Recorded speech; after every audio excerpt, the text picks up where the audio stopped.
There's a race of men that don't fit in, a race that can't stay still. So they break the hearts of kith and kin and roam the world at will. They range the field and rove the flood, and they climb the mountain's crest. Theirs is the curse of gypsy's blood, and they do not know how to rest. If they just went straight, they might go far. They are strong, brave, and true, but they are always tired of the things that are, and they want the strange and new. They say, could I find my proper groove, what a deep mark I would make. Should they chop and change, and each fresh move is only a fresh mistake. And each forgets as he strips and runs with brilliant, fitful pace. It is the steady, quiet, plodding ones who win the lifelong race. And each forgets that his youth has fled, forgets that his prime is past, till he stands one day with a hope that's dead in the glare of truth at last. He has failed, he has failed, he has missed his chance. He has just done things by half. Life has been a jolly good joke on him, and now it's time to laugh. Ha ha. He is one of Legion's lost. He was never meant to win. He's a rolling stone, and it's bred in the bone. He's a man that don't fit in. Uh, the poem by Robert W. Service. And I'd just like to go into it a bit further and talk about it. It starts out essentially bolstering, saying all the great things about this man that doesn't fit in. And it kind of puts it down at the end. I mean, something about talking about what does it mean to fit in. And for me, it's about seeing Debbie having a place that's already pre-built, a place of that you belong, that was already made there for you. And not everyone's really supposed to fit in. Not that there's anything wrong with doing so. Not everyone's meant to be essentially confined to a sort of thing. No one's really meant to make it to a certain place, essentially. Um, these men that don't fit in, it's about the experience of the journey and not the destination, looking to what happens along the way with no real set direction, and just wanting to go and see the world, see new places, meet new people, smell new things, feel new textures, just experience what the world has to offer, not really trying to make it somewhere. Like we know about the people who like established modern life, those built railroads, canals, founded settlements, towns, people that set up infrastructure, whether that be like power plants, ports, or that created things like cars, like Henry Ford, that essentially built the modern world. You know, the people that have set up the infrastructure for most of the things that we do in life, but we don't really know really anything about the people that were there before anyone else or anything else. And they were just out there just to see just to see what there was. What's on the other side of the mountain? Well, I don't know. Let's go find out. What's at the end of this river? Where did it come from? I wonder what fish in there. Are they edible? They taste alright. I mean, and they did all this not to rule over or possess what there was in the world, but just to experience the world as it is.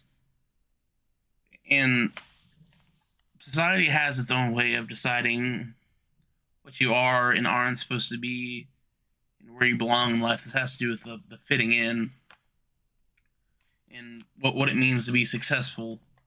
But these type of just people are kind of disregarded as to what a responsible individual looks like.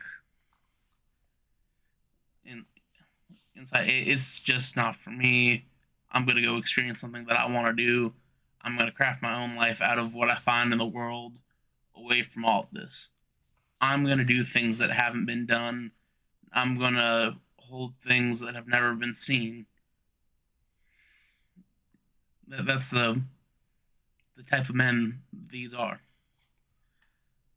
Personally, I've spent most of my life growing up in the South, and I remember the first time I saw snow, and I thought it was like the most beautiful thing ever. And I could only imagine what settlers felt like seeing a buffalo up close for the first time, or seeing the Grand Canyon.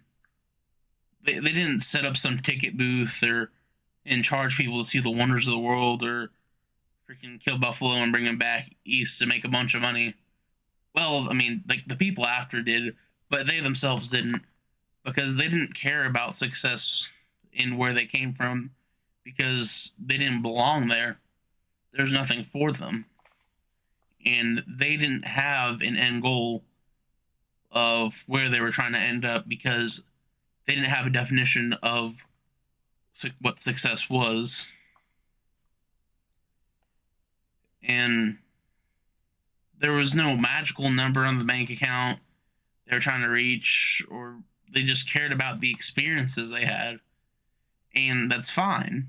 Not only is it fine, but I think it is mandatory for the growth of a civilization. Don't get me wrong, worker bees are needed too. They are what build societies and keep the world in motion, but they wouldn't build anything new until those men that don't fit in go out there and come back and say, this is what I've seen out there, and y'all aren't going to believe the world that exists beyond just right there. But these are people that never receive any notoriety or wealth, primarily because they never really cared for it. They never really built anything or got rich off of it, and never really got anywhere with it, because they weren't looking to head anywhere, and they weren't really looking to secure their future. I haven't been alive very long, but I've done a lot of things with my life. I've been 1,000 places, shook a million hands, and told stories of my adventures in life. And yeah, sure, it's impressed a handful of people, but I've never really had a goal of where I wanted to end up. And I'm at a bit of a turning point in my life due to my current medical conditions, I guess is the best way to put it. And a lot of people ask me, well, what's next? And to tell you the truth, I don't know what's next. What plans do I have for my future? There was no plan for a future. I'm throwing darts at a fucking dartboard and seeing whatever lands. If something makes it and I like it, I'll give it a try for now. And if there's money to be made in the process, it's purely coincidental. The friends I make along the way aren't there because I'm searching for them, but purely because I happen to be there around the same time. And if not, oh well, it didn't matter to me much in the first place. Why? Because I'm unapologetically a man that doesn't fit in.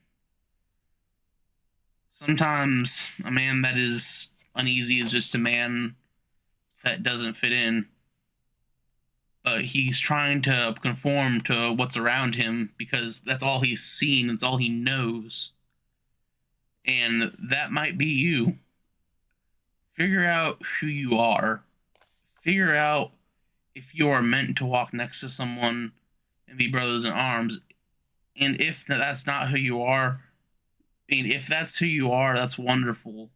You go for it. But if that's not you, don't search for a destination. And sometimes the journey can be the destination. Being on the journey is what personal success could look like. The trip isn't to reach the goal. The trip is what you're seeking, not the path to it. Some of you are meant for the journey and not the arrival. But you're not enjoying the journey because you're bent on where you end up, and that simply doesn't exist for us. Trying to reach a singular end goal is what happiness, and sometimes that can lead to one's own anguish. You've got to learn to take joy in the journey. Throw conformity out the window. Be one of those men that discovers things, that finds things, that figures things out that haven't been discovered yet. And that you'll find your purpose. Find your peace and go find out what's around that bend. Um, but y'all have a good night. And just know it's okay not to fit in.